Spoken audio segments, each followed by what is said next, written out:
Magandang araw mga kaibigan. Pag-usapan naman natin ngayon si First Lady Liza Araneta Marcos na kamakailan klaro na nandito na siya sa Pilipinas. Kaya lang ngayon, nagtaka ako, may dumaan sa aking wall post ni First Lady Liza sa kanyang verified account 2 hours ago. SpaceX Falcon 9 Rocket Lounge Dinner Reception, Lake Nona Wave Hotel, Orlando, Florida, USA, May 6, 2025. So, ito, klaro siya nang nag-post. Nasa Amerika ngayon si First Lady Liza Araneta Marcos. So, ang tanong, naibalita ba ito ni Yusek Claire Castro? Baka ako lang hindi nakakalam. Paki-comment ba ito kung naibalita? Then, ano pa? Anong lakad niya ito? Was it an official trip? Ginastusan ba ito ng people's money? Kagaya yung trip niya nung bago may nangyari kay Mr. Paulo Tantaco, parang considered official trip yun. Gumastos ang gobyerno. Tayo po ang gumastos. At yun, may nangyari. Hindi maitatwa na isang kababayan natin, Mr. Tantaco, ang pumanaw. Ngayon, iniimbestigan pa. So may haka-haka lang ito, wala namang proof na allegedly na-detain ang unang ginang sa LA. Although, dininay ng Malacanang na hindi daw. Hindi. So kung hindi. So matagal na panahon na hindi siya nagpakita, post lang siya ng mga pictures. Ang comment ng karamihan is poros throwback. Then mamaya bumalik. Nasa Pilipinas na. So tapos ng issue. Bakit ngayon biglang bumalik? Ano kayong dahilan? Bakit bumalik? So dito sa kanyang post is nag-attend siya ng SpaceX Falcon 9 Rocket Lounge Dinner. So ulitin ko yung tanong, private na lakad ba niya ito o official trip na tayo ang gumagastos? Dapat malaman natin yun. Dahil ang daming naghihirap na Pilipino dito, tapos magbiyahe ka lang, gastos mga tax ng buwis ng taong bayan, manunood ka lang ng SpaceX Rocket Lounge Dinner. Ay nako. So magbasa okay, dito naman sa mga comments, ang daming comments na puros positive, halos lahat positive. Kaya lang pag i-click mo ang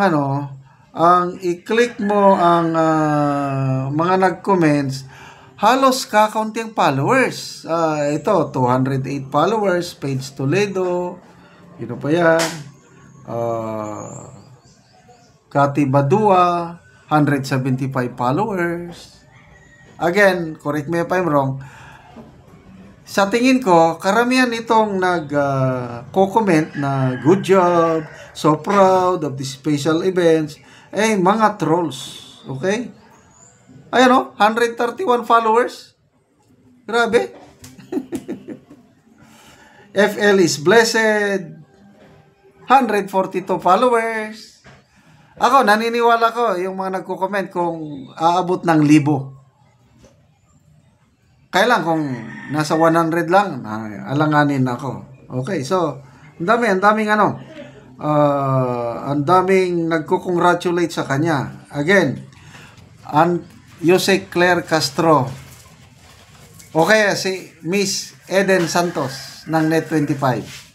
Pwede bang pakitanong kay Yusek Claire Castro kung anong klaseng lakad ng unang ginang sa US, ano bang purpose niya? Importante, kaninong gastos? May return of investment ba tayo dito? Mag-benefit ba ang maraming Pilipino? O kagaya ng mga biyahe noon ng Pangulo? halos buwan-buwan nagbibiyahe para lang daw makakuha ng investors. Sa awa ng Diyos, nakatatlong taon na, kakaunti ang nag-invest. Mga ganun ba? Mabuti ngayon at hindi na masyadong nagbibiyahe ang Pangulo. Ang last trip na lang niya, yung pagkamatay ng Santo Papa, okay lang yun. Dahil as head of state, kailangan mo rin magpakita ng pagdadalamhati. But so far, so good. Wala na, hindi na nagbibiyahe ang Pangulo. So sana ganyan na lang. Okay, mayroon akong post na nabasa, Channel 167, very active ito, DDS supporter ito. Sabi niya, May 5, 2025, 11 a.m. flight kasama ang mga Girl Scout para kunwari field trip, touchdown Los Angeles. So wala naman siyang pinangalanan. Sino ba ang nagbiyahe March 5? Touchdown Los Angeles.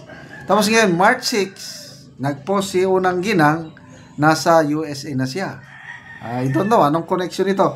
Kailang, basa ka sa mga comments, Dulce Pacanya, sabi, marami siyang dalang damit, mukhang matatagalan yata siya doon. Sinong siya? Hindi ko alam. Walang pinangalanan eh. Ann Malikay, sabi, yang mga taga LA, abangan nyo sa airport. Jessa, mag-throwback pictures na naman siya. Sunday Punzalan, baka may hearing. Anong klaseng hearing? Hindi ko alam. Binabasa ko lang ang mga comments. JCL, galing ng source. So magaling daw itong si Channel 167. Amor Reyes Cuenca, true sana lahat ang mga ito. Maribel Janoso, report on duty, sir. Anong duty na pinagre-reportan doon?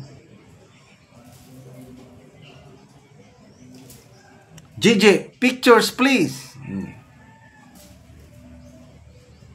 Sugar free. Nako, bilangin ang mga Girl Scouts pagbalik, baka maging palit bracelet yan. So may bracelet na sinasabi.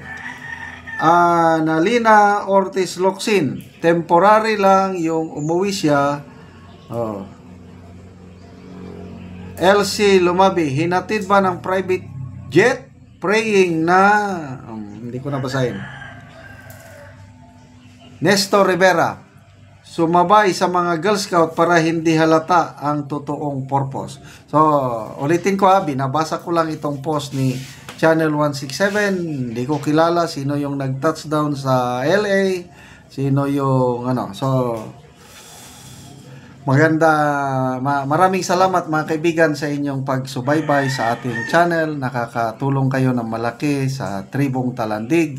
Ang sweldo natin sa channel na ito is tinutulong natin sa tribo. Namimigay tayo ngayon ng mga yero at pako para ma-repair ang sira-sirang bahay ng Tribong Talandig ng Bukidnon. Panoorin nyo ang video na ito. Nakabot naman kita ang sin. Salamat ikay sa nagkakayaan ni.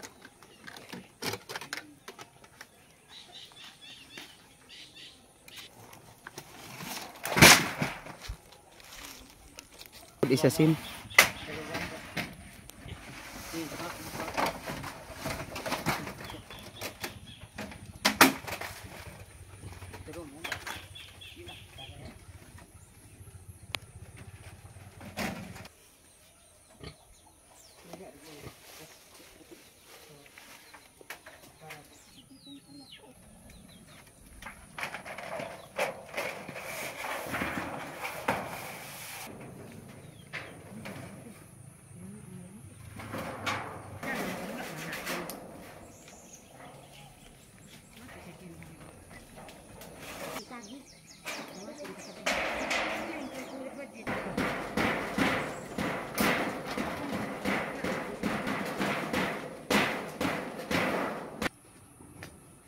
O karon unsa inyong maistorya nga maayo na inyong atop nakabalay na gyud mo og bag-o.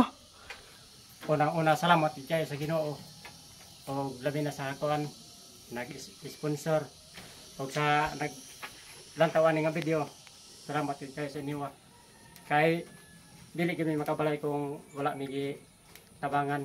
Nagpasalamat gid ko sa Ginoo nga ana siya gigamit nga tao aron nga matabangan mi makabalay mi. Kaya lisod gid kayo ang panahon karon kung wala lagi mi gitabangan dili kami makabalay kay wala mi kwarta nga papalit na mo gamit sa balay. Basta O ginaot unta nga magbadayon ning atabang para daghan pang matabangan. Daghan kayong salamat. O sige, salamat kaayo. Bye-bye. Oo, sige, God bless. God bless. Ah.